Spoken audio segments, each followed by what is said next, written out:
MP board class channel पर आप सभी का हार्दिक स्वागत है। बच्चों, इस वीडियो में हम एमपी बोर्ड के कक्षा 10वीं के गणित के अध्याय 4 द्विघात समीकरण की प्रश्नावली 4.1 के सभी प्रश्नों को हल करेंगे। तो वीडियो को पूरा अंत तक देखिएगा, जिससे आपको प्रश्नावली 4.1 के सभी प्रश्नों का हल आसानी से समझ में आ जाएगा। प्रश्न एक में दोस्तों 8 भाग हैं। ठीक है, 8 भागों में हमें क्या करना है, जांच कीजिए कि क्या निम्न समीकरण जो है वो द्विघात समीकरण है अथवा नहीं। ठीक है, तो हमें 8 भागों में बताना है कि जो दिए गए समीकरण है वो द्विघात समीकरण है अथवा नहीं। तो दोस्तों पहले से समझ लेते हैं कैसे हल करेंगे। पहले तो हमें जो भी समीकरण दिए हैं उनको तय करने के लिए कि वो द्विघात समीकरण है अथवा नहीं, हमें उनका सरलीकरण करना होगा। ठीक है, हमें वो सरल करने होंगे वो सारे समीकरण। ठीक है, फिर अगर जो सरल करने के बाद समीकरण हमारा इस रूप का आ गया, एक ए गुणा एक्स की घात 2 धन बी एक धन सी बराबर शून्य, जहां पर ए का मान शून्य नहीं है। ठीक है, तो हम कह देंगे कि दिया गया समीकरण एक द्विघात समीकरण है। परंतु यदि समीकरण जो है हमारा ए गुणा एक्स की घात 2 धन बी एक धन सी बराबर शून्य के प्रकार का नहीं है, के रूप का नहीं है, तो हम कहेंगे कि दिया गया समीकरण द्विघात समीकरण नहीं है। तो इसको और आसानी से समझ लीजिए कि अगर जब हमने सरल कर लिया, ठीक है, तो जब समीकरण आया हमारे पास, ठीक है, तो उसकी अधिकतम घात जो है चर की 2 होनी चाहिए, 2 से ज्यादा नहीं होनी चाहिए। ठीक है, और अधिकतम घात 2 होनी चाहिए, मतलब 2 तो होनी चाहिए। ठीक है, 2 होनी ही चाहिए, परंतु 2 से ज्यादा नहीं होनी चाहिए। ठीक है, तो वो दिया हुआ समीकरण द्विघात समीकरण होगा। परंतु यदि उस समीकरण की घात 2 से ज्यादा है तो वो द्विघात समीकरण नहीं होगा। और यदि उसकी समीकरण की घात 2 नहीं है, सिर्फ एक है, ठीक है, तो भी वो द्विघात समीकरण नहीं होगा। तो द्विघात समीकरण कौन होगा, जिसमें समीकरण की घात 2 हो और 2 से ज्यादा ना हो। ठीक है, तो आइए अब हम एक एक करके प्रश्न एक के सभी भागों को हल कर लेते हैं। प्रश्न एक का भाग एक, यहाँ हमें समीकरण दे रखा है एक्स धन एक का होल स्क्वायर, ठीक है, पूरे कोष्टक का स्क्वायर वर्ग बराबर 2 गुणा एक्स माइनस 3। ठीक है, तो पहले तो हम जो एक्स धन एक का होल वर्ग है, पूरे का वर्ग है, उसको खोल लेते हैं। तो ये किस रूप में है, ए धन बी का वर्ग। तो दोस्तों हम जानते हैं ए धन बी का वर्ग क्या होता है, ए का वर्ग धन बी का वर्ग धन 2ab। ठीक है, ए धन बी का स्क्वायर होता है ए स्क्वायर धन बी स्क्वायर धन 2ab। ठीक है, तो यहाँ पर a हो जाएगा हमारा x और b हो जाएगा 1। ठीक है, तो x धन 1 का वर्ग कितना हो जाएगा, देखो a स्क्वायर यानी x का वर्ग x स्क्वायर हो गया, धन b स्क्वायर, ठीक है, यानी कि 1 का स्क्वायर हो गया, धन 2ab, 2 गुणा ab, तो 2 गुणा a है x, तो गुणा x हो गया, और b है 1 तो गुणा 1 हो गया। अब दाईं तरफ देख लेते हैं, 2 गुणा x कितना हो जाएगा 2x, और 2 गुणा -3 हो जाएगा -6। ठीक है, अब देखिए x की घात 2 तो वही रहेगा एक्स स्क्वायर, धन a की घात 2 तो 1 हो जाएगा, 2 गुणा एक्स गुणा 1 कितना हो जाएगा 2x, बराबर में 2x माइनस 6 तो पहले से है ही। ठीक है, अब ये 2x और ये 2x को हम काट सकते हैं, जो दाईं और बाईं तरफ है। ठीक है, और ये जो -6 है उसको हम बाईं तरफ ले जाएंगे तो ऋण का धन का 6 हो जाएगा, क्योंकि दाईं तरफ क्या है ऋण का 6, दाईं तरफ जाएगा तो धन का 6 हो जाएगा। तो हो जाएगा हमारा एक्स स्क्वायर धन 1 तो पहले से ही है, जो माइनस का 6 बाईं तरफ आया तो धन का 6 हो गया, बराबर 0। ठीक है, 1 और 6 को जोड़ेंगे तो कितना आ जाएगा 7, तो हमारा आ गया एक्स स्क्वायर धन 7 बराबर 0। ठीक है, तो क्या ये द्विघात समीकरण है दोस्तों। ठीक है, पर आप कहोगे एक्स का पद तो इसमें है ही नहीं। एक्स का पद हो या ना हो, एक्स की घात 2 का पद होना आवश्यक है, और एक्स की घात 2 से ज्यादा नहीं होनी चाहिए। ठीक है, तो यहाँ पर एक्स की घात 2 है। ठीक है, और अधिकतम घात कितनी चर की 2 ही है। ठीक है, तो ये हमारा द्विघात समीकरण होगा। ठीक है, तो एक्स की घात लिखने के लिए हम क्या कर सकते हैं, शून्य गुणा एक्स लिख सकते हैं, क्योंकि शून्य में किसी का भी गुणा करें तो शून्य ही होता है। तो इसको हम लिख सकते हैं एक्स स्क्वायर धन शून्य गुणा एक्स धन 7 बराबर 0 लिख सकते हैं। ठीक है, तो ये किस रूप का है, किस प्रकार का है, a गुणा एक्स की घात 2 धन बी एक्स धन सी बराबर 0 के रूप का है, जहां पर a शून्य नहीं है। ठीक है, तो आप कहेंगे एक्स की घात 2 का तो गुणा किसी से हो नहीं रहा, 1 से हो रहा है। ठीक है, 1 से हो रहा है, तो a का मान यहाँ पर 1 हो गया, b का मान 0 हो गया, और c का मान 7 हो गया। ठीक है, शून्य किसका मान नहीं होना चाहिए, a का, तो a का मान तो यहाँ पर 1 है। ठीक है, तो दिया गया समीकरण क्या होगा, द्विघात समीकरण होगा। ठीक है, तो हमारा उत्तर होगा कि हाँ, दिया गया समीकरण द्विघात समीकरण है। अब हम चलते हैं प्रश्न के दूसरे भाग पर। प्रश्न के दूसरे भाग पर चलते हैं। यहाँ हमें समीकरण दिया है एक्स स्क्वायर माइनस 2x बराबर -2 गुणा 3 माइनस एक्स। ठीक है, तो इसको हल कर लेते हैं। बाईं तरफ तो वही रहेगा एक्स की घात 2 -2x। ठीक है, -2 का गुणा 3 से करेंगे तो -6 हो जाएगा, और -2 का गुणा -x से करेंगे तो 2x आ जाएगा। अब जो जो भी सारे पद हैं उन सबको हम बाईं तरफ ले जाएंगे तो उनका चिन्ह बदल जाएगा। ठीक है। तो बाईं तरफ देखिए एक्स स्क्वायर माइनस 2x तो पहले से ही है, ये -6 जाएगा तो धन का 6 हो जाएगा बाईं तरफ में, और ये धन का 2x जाएगा बाईं तरफ तो ऋण का 2x हो जाएगा बराबर 0। ठीक है। अब एक्स स्क्वायर को तो एक्स स्क्वायर लिख दिया, -2x और -2x कितने हो गए -4x, और धन का 6 है तो उसको धन का 6 लिख दिया बराबर 0। हम क्या करते हैं, x की घटती हुई घातों के क्रम में लिख देते हैं सभी पदों को। ठीक है। अब ये जो समीकरण आया है सरल करने के बाद, ये a गुणा x की घात 2 धन bx धन c बराबर 0 के रूप का है। ठीक है। तो x की घात 2 का पद है, x का पद भी है और अचर राशि भी है। ठीक है। x की घात 2 का पद होना आवश्यक है। ठीक है। x की घात 2 का पद है तो हम कह देंगे कि वो द्विघात समीकरण है, पर x की घात 2 का पद है और पर x की घात 2 से ज्यादा का पद भी नहीं होना चाहिए। ठीक है। तो वो भी नहीं है, अधिकतम x की घात कितनी है 2। ठीक है। और x की घात 2 का पद है, तो इस प्रकार तो ये जो समीकरण है ये इस प्रकार का हो गया हमारा, जहां पर a का मान 0 नहीं है। तो दिया गया समीकरण क्या होगा, हमारा द्विघात समीकरण होगा।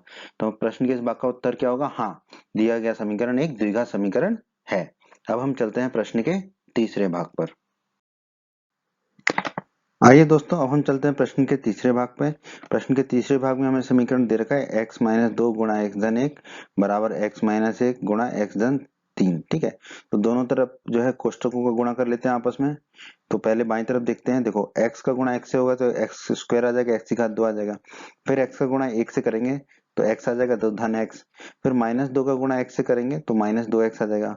फिर -2 का गुणा 1 से करेंगे तो -2 आ जाएगा। ठीक है। फिर बराबर का चिन्ह लगा देते हैं हम। अब दाईं तरफ x का गुणा x से किया तो x की घात 2 हो गया। फिर x का गुणा 3 से किया तो धन 3x आ गया। फिर -1 का गुणा x से किया तो -x आ जाएगा, और -1 का गुणा 3 से करेंगे तो -3 आ जाएगा। ठीक है। अब हम क्या करते हैं, ये जो बाईं तरफ x के दो पद आ गए थे उनको पहले हल कर लेते हैं। x में से -2x को घटाया तो -x बचेगा यहाँ पर। ठीक है। x की घात 2 तो रह गई, x में से -2x जाएगा तो -x बचेगा, और -2 है ही, बराबर का चिन्ह लगा दिया। फिर x की घात 2 दाईं तरफ है ही, 3x में से x गया तो 2x बचा, और -3 को लिख दिया हमने। ठीक है। अब ये x की घात 2 बाईं तरफ है और एक x की घात 2 दाईं तरफ है, ये आपस में कट जाएगा। ठीक है। तो हमें मिलेगा -x -2 बाईं तरफ, और दाईं तरफ 2x -3। ठीक है। अब सारे पदों को हम बाईं तरफ ले जाते हैं। ठीक है। तो दाईं तरफ जितने भी पद हैं उनके चिन्ह बदल जाएंगे बाईं तरफ जाके। तो देखिए बाईं तरफ -x -2 तो पहले से ही है, 2x और आएगा बाईं तरफ तो चिन्ह बदल जाएगा तो -2x हो जाएगा, और -3 दाईं तरफ जाएगा तो धन का 3 हो जाएगा, बराबर हम लिख देंगे 0। ठीक है। -x और -2x हो जाएगा -3x, -2 धन 3 हो जाएगा धन का 1 बराबर 0। ये आ गया हमारा समीकरण। ठीक है।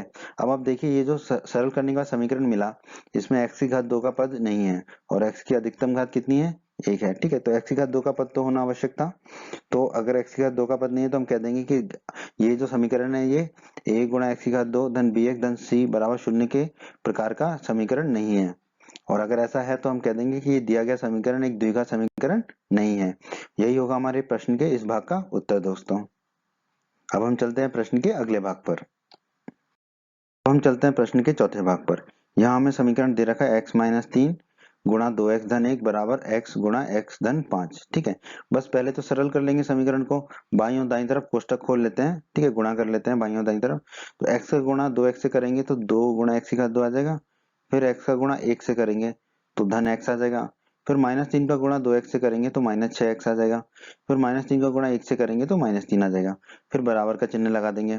x का गुणा x से करेंगे तो x की घात 2 आ जाएगा दाईं तरफ, और x का गुणा 5 से करेंगे तो धन के 5x आ जाएगा। ठीक है। अब हम क्या करते हैं, ये जो बाईं तरफ x और -6x है इसको पहले हल कर लेते हैं। तो x धन का x है और -6x है तो कितना बचेगा -5x। तो बाईं तरफ हमारा क्या बचेगा, 2 गुणा x की घात 2 -5x -3, और दाईं तरफ जो था वो लिख दिया बराबर x की घात 2 धन 5x। अब दाईं तरफ जितने भी पद हैं उनको हम ले जाएंगे बाईं तरफ, तो दोनों पदों के चिन्ह बदल जाएंगे, दोनों पद धनात्मक हैं दाईं तरफ तो बाईं तरफ जाके ऋणात्मक हो जाएंगे। तो देखो बाईं तरफ 2 गुणा x की घात 2 -5x -3 वैसे की वैसे ही रहा। दाईं तरफ से ये पद आया x की घात 2 तो ये हो गया -x की घात 2, धन 5x आया तो हो गया -5x, बराबर लिख दिया हमने 0। ठीक है। अब देखिए 2 गुणा x की घात 2 में से x की घात 2 जाएगा तो कितना बचेगा हमारा x की घात 2, -5x है और -5x है तो -10x हो जाएगा, और -3 है तो -3 बराबर 0। ठीक है। तो ये समीकरण हमारा किस रूप का है, a गुणा x की घात 2 धन bx धन c बराबर 0 के रूप का है, प्रकार का है। तो हम कह देंगे कि ये दिया गया समीकरण क्या है, एक द्विघात समीकरण है।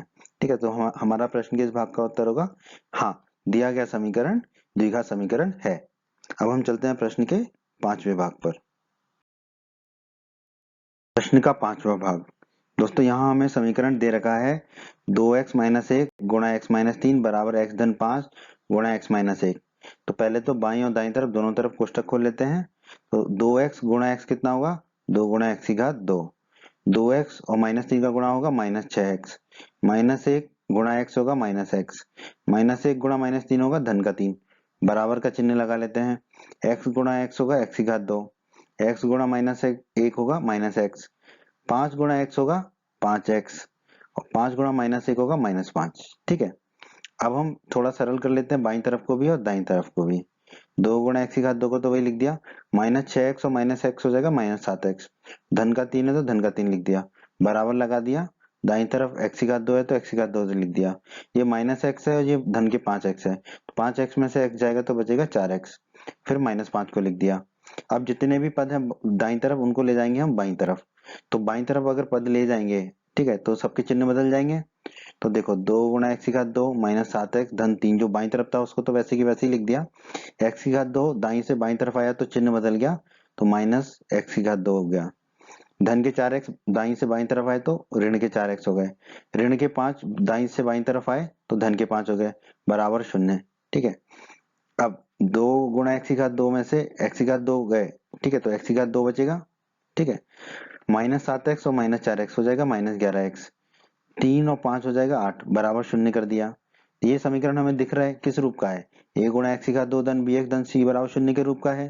तो हम कह देंगे कि ये दिया गया समीकरण क्या है, द्विघात समीकरण है। यही हमारे प्रश्न के इस भाग का उत्तर है दोस्तों, कि हाँ, दिया गया समीकरण एक द्विघात समीकरण है। आइए अब हम चलते हैं प्रश्न के 6वें भाग पर। आइए दोस्तों प्रश्न के 6वें भाग को हल कर लेते हैं हम। प्रश्न के 6वें भाग में हमें समीकरण दे रखा है x की घात 2 धन 3x धन 1 बराबर x माइनस 2 का होल स्क्वायर।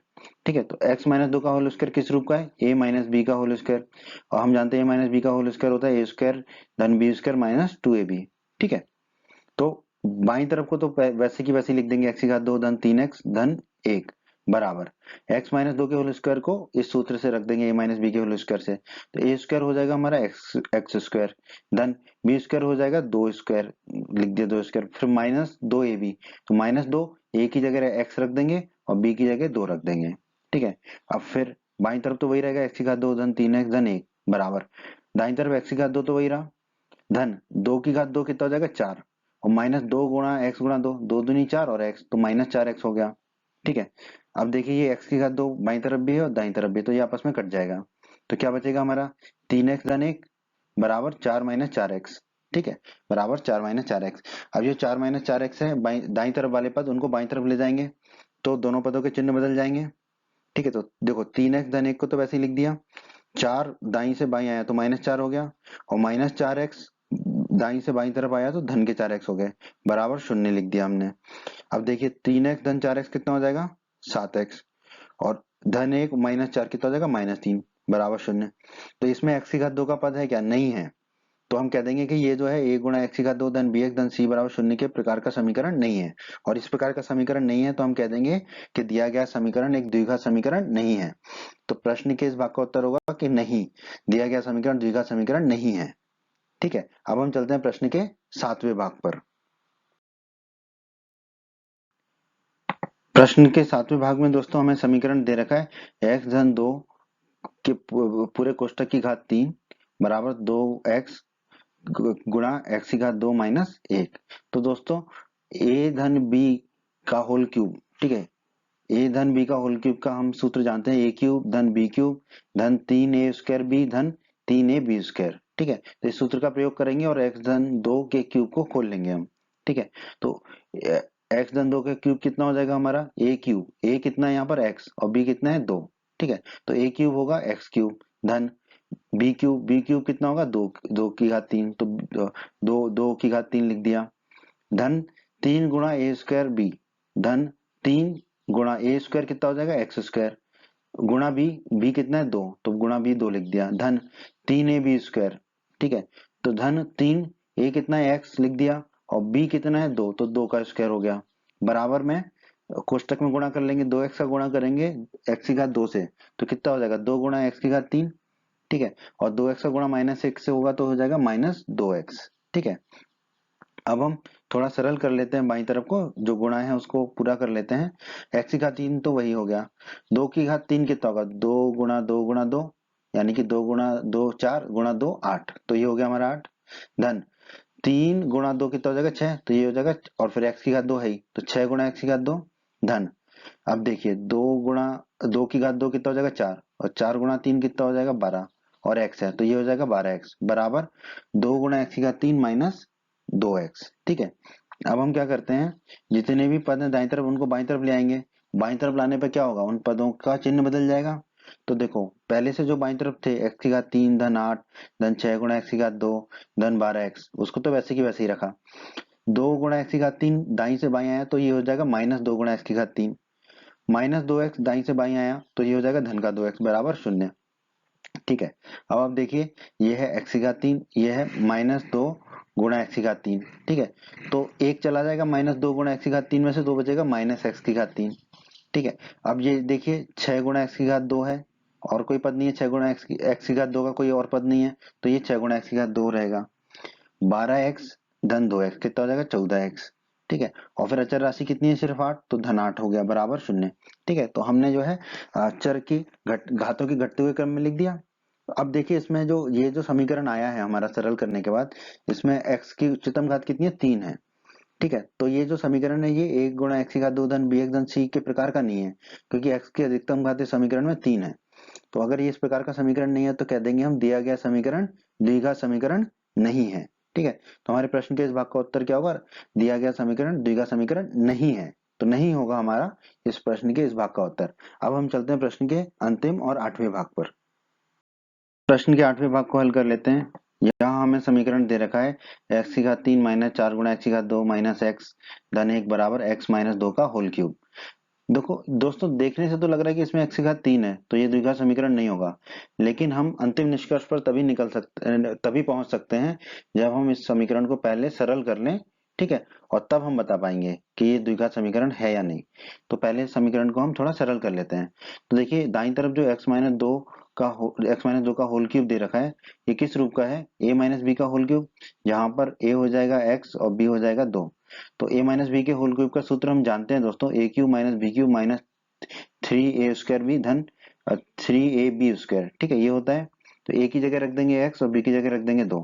तो बाईं तरफ तो हमने वही की वही रखा, x की घात 3 माइनस 4 गुणा x की घात 2 माइनस 4x धन 1। दाईं तरफ x माइनस 2 के होल क्यूब को हम हल कर लेते हैं सूत्र से, a क्यूब हो जाएगा x cube minus b cube, तो माइनस लगा दिया, b की जगह 2 रख देंगे तो 2 की घात 3 हो गया, माइनस 3 ए स्क्वायर बी, तो माइनस 3 लिख दिया, a है x तो x स्क्वायर, b है 2 तो गुणा में b लिख दिया, धन 3 ए बी स्क्वायर, धन 3 लिख दिया, a है x और b है 2 तो 2 का स्क्वायर हो गया। अब दाईं तरफ को थोड़ा सा हल कर लेते हैं हम, ठीक है। बाईं तरफ तो हमने वो जो था वही लिख दिया, x की घात 3 माइनस 4 गुणा x की घात 2 माइनस x धन 1। दाईं तरफ भी x की घात 3 तो वही लिख दिया, माइनस का चिन्ह लगा दिया, 2 की घात 3 कितना हो जाएगा 8 लिख दिया। अब देखिए 3 गुणा 2 कितना हो जाएगा 6, तो ये होगा 6 और x की घात 2 है तो 6 गुणा x की घात 2 धन, ठीक है। अब देखिए 2 की घात 2 है तो 4 4 3 12, तो ये हो जाएगा 12x, ठीक है। अब ये x की घात 3 माइनस 4 गुणा x की घात 2 माइनस x धन 1, उसको वैसे की वैसे ही लिख दिया। और ये जितने भी पद थे दाईं तरफ उनको बाईं तरफ ले गए तो सारे पदों के चिन्ह बदल जाएंगे। तो x की घात 3 हो जाएगा माइनस x की घात 3, माइनस 8 हो जाएगा धन का 8, माइनस 6 गुणा x की घात 2 हो जाएगा धन के 6 गुणा x की घात 2, और धन के 12x हो जाएंगे माइनस 12x बराबर लिख देंगे हम 0। अब देखिए ये x की घात 3 से ये x की घात 3 कट गया, वंडर ऑफ साइंस देखिए, ठीक है। अब ये है धन के 6 गुणा x की घात 2, ये है माइनस 4 गुणा x की घात 2, तो कितना बचेगा हमारा 2 गुणा x की घात 2, ठीक है। अब ये देखिए ये है माइनस 12x, ये है माइनस x, तो माइनस 12x और माइनस x हो जाएगा माइनस 13x। ये देखिए ये है 8 और ये है 1, 8 और 1 हो जाएगा 9 बराबर हम लिख देंगे 0, ठीक है। तो हमारा जो समीकरण आया ये किस रूप में आया, देखो इसमें x की अधिकतम घात 2 आ गई, ठीक है, x की अधिकतम घात जो 3 थी वो कट गई, ठीक है। तो ये आ गया हमारा a गुणा x की घात 2 धन b x धन c बराबर 0 के प्रकार का समीकरण हमें मिल गया। तो अगर इस प्रकार का समीकरण है तो हम क्या कह सकते हैं कि दिया गया समीकरण क्या होगा, एक द्विघात समीकरण होगा। तो हमारा उत्तर क्या होगा प्रश्न के इस भाग का? हाँ, दिया गया समीकरण एक द्विघात समीकरण है। ठीक है दोस्तों। तो दोस्तों यहाँ पे आप ये समझिए कि जरूरी नहीं है कि अगर x की घात 3 दिख रही है तो वो द्विघात समीकरण नहीं है। आपको समीकरण को पहले सरल करना पड़ेगा, तभी आप किसी निष्कर्ष पर पहुंच सकते हैं। ठीक है बच्चों, अगर आप हमारे एमपी बोर्ड क्लास चैनल पर नए हैं और आपने अभी तक अगर हमारे चैनल को सब्सक्राइब नहीं किया है तो सब्सक्राइब बटन को दबाकर हमारे चैनल को सब्सक्राइब कर लें और बेल आइकन को भी दबा दें, जिससे आपको हमारे चैनल के नए नए वीडियोस के नोटिफिकेशन सबसे पहले मिलेंगे। और जब भी आप यूट्यूब पर सर्च करोगे वीडियोस को तो हमारे चैनल के वीडियोस आपको ऊपर नजर आएंगे। और आपको इस अध्याय का कोई भी वीडियो देखना है तो आप आई बटन पर क्लिक करें। आई बटन पर क्लिक करने से आपको इस अध्याय के सभी वीडियोस के लिंक मिल जाएंगे। प्रश्न 2 के दोस्तों 4 भाग हैं। हर एक भाग में हमें क्या करना है? निम्न स्थितियों को द्विघात समीकरण के रूप में निरूपित करना है। ठीक है, तो हर भाग में हमें स्थितियां दे रखी हैं कुछ, उनको हमें द्विघात समीकरण के रूप में लिखना है। अर्थात हमें स्थितियों को, द्विघात समीकरण क्या होता है हमारा? a गुणा x की घात 2 धन bx धन c बराबर 0 के रूप में निरूपित करना होगा। ठीक है, तो प्रश्न के चारों भागों में हमें जो है इस तरह का समीकरण बनाना होगा। a गुणा x की घात 2 धन bx धन c बराबर 0, यही होता है हमारा द्विघात समीकरण। तो आइए अब हम प्रश्न 2 के सभी भागों को एक एक करके हल करते हैं। तो आइए चलते हैं प्रश्न के पहले भाग पर। तो प्रश्न के पहले भाग को हल कर लेते हैं। प्रश्न के हर एक भाग में हमें द्विघात समीकरणों के रूप में लिखना है, निरूपित करना है। ठीक है, प्रश्न के पहले भाग में हमें स्थिति दे रखी है, एक आयताकार भूखंड का क्षेत्रफल जो है 528 मीटर स्क्वायर है, क्षेत्र की लंबाई चौड़ाई के दुगने से एक अधिक है। हमें भूखंड की लंबाई और चौड़ाई ज्ञात करनी है। हमें लंबाई चौड़ाई ज्ञात नहीं करनी है, हमें ऐसा समीकरण लिखना है द्विघात समीकरण की लंबाई चौड़ाई ज्ञात हो जाए। ठीक है, तो ठीक है, हम चलते हैं इस तरह के प्रश्नों को कैसे हल करते हैं। माना कि भूखंड की चौड़ाई x मीटर है, हम मान लेते हैं कि भूखंड की चौड़ाई x मीटर है। अब दोस्तों प्रश्न में दे रखा है क्षेत्र की जो लंबाई है चौड़ाई के 2 गुने से एक अधिक है। ठीक है, तो क्षेत्र की लंबाई क्या होगी? भूखंड की लंबाई चौड़ाई x है तो चौड़ाई के 2 गुने से एक अधिक है, तो चौड़ाई x है तो 2 गुना कितना होगा? चौड़ाई का 2x से एक अधिक है तो धन 1 कर देंगे, तो लंबाई आ जाएगी भूखंड की 2x धन 1। अब दोस्तों हम बचपन से पढ़ते आए हैं आयताकार भूखंड का क्षेत्रफल का सूत्र होता है लंबाई गुणा चौड़ाई। ठीक है, और आयताकार भूखंड का क्षेत्रफल प्रश्न में दे रखा है 528 मीटर स्क्वायर, तो हमने लिख लिया 528 मीटर स्क्वायर। ठीक है, लंबाई कितनी है अभी हमारी यहाँ पर? 2x धन 1, तो 2x धन 1 गुणा चौड़ाई, चौड़ाई कितनी है x बराबर कितना हो जाएगा? 528। अब देखिए 2x गुणा x कितना हो जाएगा? 2 गुणा x की घात 2 धन 1 गुणा x हो जाएगा x, तो धन x हो गया, बराबर है 528। 528 को अब हम जो है बाईं तरफ ले आते हैं तो ऋण का हो जाएगा 528, तो हमें क्या मिल जाएगा? 2 गुणा x की घात 2 धन x माइनस 528 बराबर 0। यही तो है हमारा द्विघात समीकरण, क्योंकि ये किस रूप का है? 1 गुणा x की घात 2 धन bx धन c बराबर 0। तो यही हमारा उत्तर है, 2 गुणा x की घात 2 धन x माइनस 528 बराबर 0। ठीक है, तो हम कह देंगे अतः भूखंड की लंबाई और चौड़ाई द्विघात समीकरण 2 गुणा x की घात 2 धन x माइनस 528 बराबर 0 को संतुष्ट करते हैं। और यही हमारे प्रश्न के इस भाग का उत्तर है दोस्तों। आइए दोस्तों प्रश्न के दूसरे भाग को हल कर लेते हैं। यहाँ पे भी हमें द्विघात समीकरण के रूप में निरूपित करना है। प्रश्न के दूसरे भाग में हमें कहा गया है दो क्रमागत धनात्मक पूर्णांकों का गुणनफल 306 है। हमें पूर्णांकों को ज्ञात करना है, तो उसके लिए हमें द्विघात समीकरण लिखना है। ठीक है, सिर्फ समीकरण लिखना है, पूर्णांकों को ज्ञात नहीं करना है। धनात्मक पूर्णांक क्या होते हैं दोस्तों? ऐसे पूर्णांक जो मतलब ऋणात्मक नहीं है और शून्य नहीं है, धनात्मक पूर्णांक कहलाते हैं, जैसे कि 1 2 3 4 5 6 इत्यादि। ठीक है दोस्तों, मान लेते हैं कि पहला धनात्मक पूर्णांक x है और इसमें कहा गया क्रमागत धनात्मक पूर्णांक, मतलब एक के बाद एक, जैसे 2 के बाद 3 आता है, 7 के बाद 8 आता है। ठीक है, तो दूसरा क्रमागत धनात्मक पूर्णांक क्या होगा? x धन 1, तो एक जोड़ देंगे उसमें, तो क्रमागत धनात्मक पूर्णांक मिल जाएगा हमें। अब दोस्तों हमें प्रश्न में कहा गया है कि दो क्रमागत धनात्मक पूर्णांकों का गुणनफल कितना है? 306 है। इसका मतलब ये दोनों जो पूर्णांक हैं x और x धन 1, इनका गुणनफल कितना है? 306। तो हमने लिख दिया x गुणा x धन 1 कितना है? 306। गुणा कर लेते हैं बाईं तरफ, x गुणा x होगा x की घात 2 धन x गुणा 1 होगा x बराबर 306। अब 306 को ले जाएंगे हम बाईं तरफ तो ऋण का हो जाएगा, तो हमें मिल जाएगा x की घात 2 धन x तो पहले से ही है, 306 आ जाएगा तो ऋण का 306 बराबर 0। यही हमारा 1 गुणा x की घात 2 धन bx धन c बराबर 0 के रूप का है। तो हम कह देंगे कि अतः दो क्रमागत धनात्मक पूर्णांकों का गुणनफल द्विघात समीकरण x की घात 2 धन x माइनस 306 बराबर 0 को संतुष्ट करता है। तो हमारा उत्तर क्या होगा, x की घात 2 धन x माइनस 306 बराबर 0। ठीक है, बहुत आसान था। अब हम चलते हैं प्रश्न के तीसरे भाग पर। आइए दोस्तों प्रश्न के तीसरे भाग को हल कर लेते हैं। यहाँ पर भी हमें द्विघात समीकरण लिखना है। प्रश्न के तीसरे भाग में हमसे कहा गया है रोहन की माँ उससे 26 वर्ष बड़ी है, यानी कि रोहन की माँ रोहन से 26 साल बड़ी है।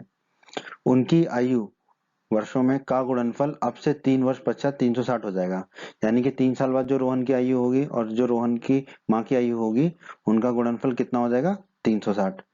हमें रोहन की वर्तमान आयु ज्ञात करनी है। ठीक है, तो हमें आयु ज्ञात नहीं करनी, हमें ऐसा समीकरण लिखना है कि आयु ज्ञात हो जाए। ठीक है, द्विघात समीकरण लिखना है हमें। तो दोस्तों हम मान लेते हैं कि रोहन की वर्तमान आयु x वर्ष है। ठीक है दोस्तों, हमें प्रश्न में कहा गया है कि रोहन की माँ उससे 26 साल बड़ी है, तो रोहन की माँ की वर्तमान आयु कितनी होगी, रोहन की आयु से 26 साल बड़ा, तो रोहन की आयु है x, तो माँ की होगी x धन 26, तो हमने लिख दिया x धन 26। अब दोस्तों 3 वर्ष पश्चात रोहन की आयु कितनी होगी, रोहन की अभी आयु x मानी है, तो 3 वर्ष पश्चात कितनी होगी, x धन 3 वर्ष। ठीक है, और रोहन की माँ की आयु कितनी होगी 3 वर्ष पश्चात, 3 वर्ष पश्चात रोहन की माँ की आयु, रोहन की माँ की आयु अभी है x धन 26, उसमें 3 जोड़ देंगे तो x धन 26 धन 3 हो जाएगा, 26 धन 3 कितना होगा 29, तो आ जाएगा x धन 29। तो 3 वर्ष पश्चात रोहन की माँ की आयु आ गई हमारी x धन 29। अब दोस्तों हमें प्रश्न में कहा गया है उनकी आयु का गुणनफल, उनकी मतलब रोहन की और रोहन की माँ की आयु का गुणनफल अब से 3 वर्ष पश्चात 360 हो जाएगा। तो 3 वर्ष पश्चात जो है रोहन की आयु है x धन 3 और माँ की आयु है x धन 29। तो हमसे कहा गया है कि x धन 3 और x धन 29 का गुणनफल कितना हो जाएगा, 360। तो हमने लिख दिया x धन 3 गुणा x धन 29 बराबर 360। अब इसको हल कर लेते हैं। x गुणा x हो जाएगा हमारा x की घात 2, x गुणा 29 हो जाएगा 29x धन 29x लिख दिया, धन 3 गुणा x हो जाएगा 3x, धन 3 गुणा 29 हो जाएगा, 29 में 3 का गुणा करेंगे तो मिलेगा 87 बराबर 360 है ही हमारा। ठीक है, अब बस x की घात 2 को तो हमने वैसे ही लिख दिया, 29 और 3 कितना होगा 32, 29x और 3x हो जाएगा 32x, धन 87 को वही लिख दिया, 360 दाईं तरफ है इसको बाईं तरफ ले आए तो ऋण का 360 हो गया, फिर लिख दिया हमने बराबर 0। ठीक है, अब इसको और हल कर लेते हैं, x की घात 2 तो वही रहेगा, धन 32x भी वही रहेगा, ये है 87, ये है माइनस 360, तो माइनस 360 में से 87 को घटाएंगे तो हमें मिलेगा माइनस के 273। ठीक है, बराबर है 0। ठीक है, तो यही हमारा समीकरण है, यही हमारा उत्तर है। ठीक है, और ये किस रूप का है, देखिए एक ही a गुणा x की घात 2 धन bx धन c बराबर 0 के रूप का है। ठीक है, तो हम कह सकते हैं रोहन और उसकी माँ की वर्तमान आयु जो है द्विघात समीकरण x की घात 2 धन 32x माइनस 273 बराबर 0 को संतुष्ट करती है। ठीक है, तो हमारे प्रश्न के इस भाग का उत्तर क्या है, x की घात 2 धन 32x माइनस 273 बराबर 0। ठीक है, तो यही उत्तर है हमारे प्रश्न के इस भाग का। अब हम चलते हैं प्रश्न के चौथे और अंतिम भाग पर।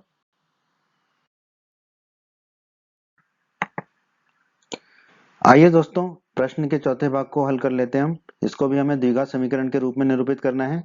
प्रश्न के चौथे भाग में दोस्तों हमें दिया गया है एक रेलगाड़ी 480 किलोमीटर की दूरी 480 किलोमीटर की दूरी समान चाल से तय करती है। यदि इसकी चाल 8 किलोमीटर प्रति घंटा कम होती तो वह दूरी तय करने में उसको 3 घंटे अधिक लगते। जाहिर सी बात है, अगर चाल कम कर दी जाएगी तो समय अधिक लगेगा। तो कितना समय अधिक लगेगा, 3 घंटा। तो हमें रेलगाड़ी की चाल ज्ञात करनी है। ठीक है, तो ऐसा द्विघात समीकरण लिखना है। तो दोस्तों जो हमें ज्ञात करना है वो हम मान लेते हैं, पहले मान लेते हैं रेलगाड़ी की जो चाल है वो x किलोमीटर प्रति घंटा है। ठीक है, और कुल दूरी कितनी तय करती है रेलगाड़ी, प्रश्न में दे रखा है 480 किलोमीटर। दोस्तों हम बचपन से पढ़ते आ रहे हैं चाल बराबर होता है दूरी बटा समय। ठीक है, तो समय को बाईं तरफ ले जाएंगे तो ऊपर चला जाएगा और चाल को दाईं तरफ ले जाएंगे तो नीचे आ जाएगा। तो समय क्या होता है हमारा, दूरी बटे चाल, ये हम जानते हैं बचपन से। ठीक है, तो दोस्तों 480 किलोमीटर तय करने में रेलगाड़ी को कितना समय लगेगा, दूरी बटे चाल, समय कितना लगेगा, समय बराबर है दूरी बटे चाल। दूरी कितनी है 480 किलोमीटर और रेलगाड़ी की चाल हमने मानी है x, तो यह आ गया हमारा 480 बटा x। अब दोस्तों अगर रेलगाड़ी की जो चाल है वो 8 किलोमीटर प्रति घंटा कम हो जाए तो रेल नई चाल कितनी होगी रेलगाड़ी की, अभी कितनी है x है, और अगर वो कम कर दिया हमने 8 किलोमीटर प्रति घंटा तो नई चाल कितनी होगी, x माइनस 8। ठीक है, जैसे मान लो अगर पहले 100 किलोमीटर प्रति घंटा थी, 8 किलोमीटर प्रति घंटा कम कर दी तो नई चाल कितनी होगी, 100 माइनस 8 यानी कि 92। ठीक है, तो हमने लिख दिया x माइनस 8, अभी x है 8 किलोमीटर प्रति घंटा की रफ्तार कम हो गई, चाल कम हो गई, तो नई चाल आ गई हमारी x माइनस 8। ठीक है, तो नई चाल से भी उसको 480 किलोमीटर की दूरी तय करनी है, तो उसमें कितना समय लगेगा? दूरी बटे चाल, दूरी तो 480 ही है, चाल कितनी हो गई? x minus 8। ठीक है, अब हम आगे बढ़ते हैं। तो दोस्तों हमने निकाल लिया था कि जब जो है रेलगाड़ी x किलोमीटर प्रति घंटे की रफ्तार से चल रही थी तो समय कितना लग रहा था? 480 बटे x। ठीक है, और नई चाल क्या थी हमारी रेलगाड़ी की? x minus 8। तो जब नई चाल से चल रही थी x माइनस 8 से तो समय कितना लग रहा था? 480 बटे x माइनस 8। दोस्तों प्रश्न में दे रखा है यदि इसकी चाल 8 किलोमीटर प्रति घंटा कम होती तो वह दूरी तय करने में उसे 3 घंटे अधिक लगते। ठीक है, मतलब वैसे उसे दूरी तय करने में कितना समय लग रहा है? 480 बटा एक्स, और जब उसकी रफ्तार 8 किलोमीटर प्रति घंटा कम कर दी तो जो समय लग रहा है वो पहले समय लग रहा था उससे 3 घंटे ज्यादा है। ठीक है, तो इसको हम कैसे लिख सकते हैं कि जो रफ्तार हमने कम कर दी इसकी x माइनस 8 रख दी, तो जब समय लग रहा है वो कितना समय लग रहा है? जो पहले समय लग रहा था, ठीक है, जब x की रफ्तार से चल रही थी उससे 3 घंटा ज्यादा, तो जो पहले समय लग रहा था 480 बटे x, उसमें हम 3 जोड़ देंगे तो ये हमारा समीकरण आ जाएगा। अब हम क्या करते हैं, 480 बटे x को हम ले जाएंगे बाईं तरफ। ठीक है, बाईं तरफ ले जाएंगे तो ये ऋण का हो जाएगा। तो हम देखो 480 बटे x माइनस 8 तो है ही बाईं तरफ, 480 बटे x को लेगा तो ये ऋण का 480 बटे x हो गया। दाईं तरफ कितना बचा बराबर में? सिर्फ 3। ठीक है, अब हम क्या करेंगे, यहाँ पे 480 को कॉमन ले लेंगे बाईं तरफ, 480 को कॉमन ले लेंगे बाईं तरफ, तो 480 बटे x माइनस 8 में से 480 को कॉमन लिए तो क्या बचेगा? 1 बटे x माइनस 8, माइनस 480 बटे एक्स में से 480 को कॉमन लेंगे तो कितना बचेगा? माइनस 1 बटे एक्स। ठीक है, तो ये बचा माइनस 1 बटे एक्स बराबर 3। अब ये 3 को हम बाईं तरफ ले जाएंगे तो बटे में आ जाएगा। ठीक है, तो हमें मिलेगा 480 बटा 3, 3 बाईं तरफ जाएगा तो बटे में आ जाएगा। और ब्रैकेट कोष्टक में जो था वो लिख दिया हमने, 1 बटे एक्स माइनस 8 माइनस 1 बटे एक्स बराबर 1 रह जाएगा यहाँ पर। ठीक है, अब 480 में 3 का भाग देंगे तो हमें कितना मिलेगा? 160। ठीक है, अब देखिए नीचे यहाँ पर x माइनस 8 और x कुछ भी कॉमन नहीं है तो दोनों का गुणा हो जाएगा, x माइनस 8 और x, x का क्रॉस में गुणा करेंगे तो x का गुणा होगा यहाँ पर, तो हमने लिख दिया x, फिर ये माइनस का चिन्ह है तो हमने लिख दिया माइनस का चिन्ह। यहाँ पे किसका गुणा होगा?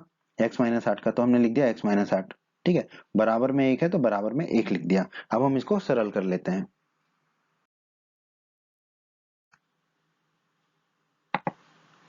तो यहां तक हम आ गए थे, अब हम इसको सरल कर लेते हैं, बस कोष्टक को खोल लेते हैं ऊपर।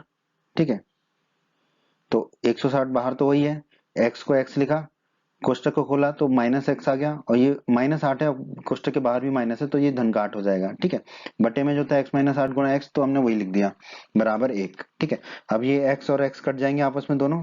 ठीक है, फिर हम इसको लिख लेते हैं, x x कट गए तो क्या बचा हमारा? 160 बचा, फिर ऊपर बचा 8 और नीचे बचा x माइनस 8 गुणा एक्स। ठीक है, अब ये x माइनस 8 गुणा एक्स को हम दाईं तरफ ले जाएंगे तो ऊपर चला जाएगा। ठीक है, तो यहाँ बचेगा 160 गुणा 8 बराबर x माइनस 8 गुणा एक्स दाईं तरफ जाएगा तो 1 से गुणा होके यही बचेगा x माइनस 8 गुणा एक्स। ठीक है, अब 160 गुणा 8 करेंगे आप तो आपको आएगा 1280 मिलेगा बराबर x गुणा x कितना होगा? x की घात 2 माइनस 8 गुणा x होगा माइनस 8x।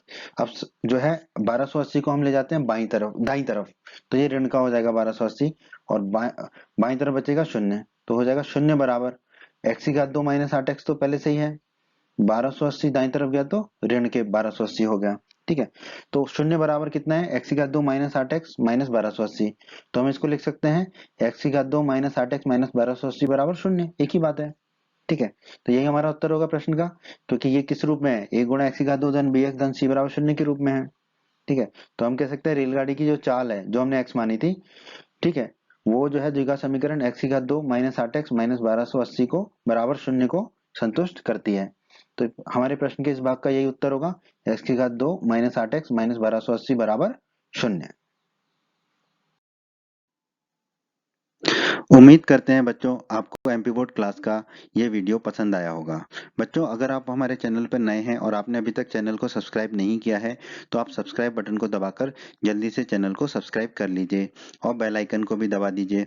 बेल आइकन को दबाने से क्या होगा, हमारे चैनल पर जब भी कोई नया वीडियो आएगा तो उसका नोटिफिकेशन सबसे पहले आपको मिलेगा, और यूट्यूब सर्च में भी आपको हमारे वीडियोस ऊपर नज़र आएंगे।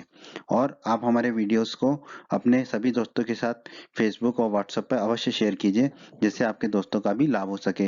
वीडियो पसंद आया है तो वीडियो को लाइक ज़रूर कर दीजिएगा। और इस अध्याय की बाकी अन्य वीडियोस देखने के लिए आप आई बटन पर क्लिक करें। आई बटन पर क्लिक करने से आपको इस अध्याय के बाकी सभी वीडियोस के लिंक प्राप्त हो जाएंगे। धन्यवाद बच्चों।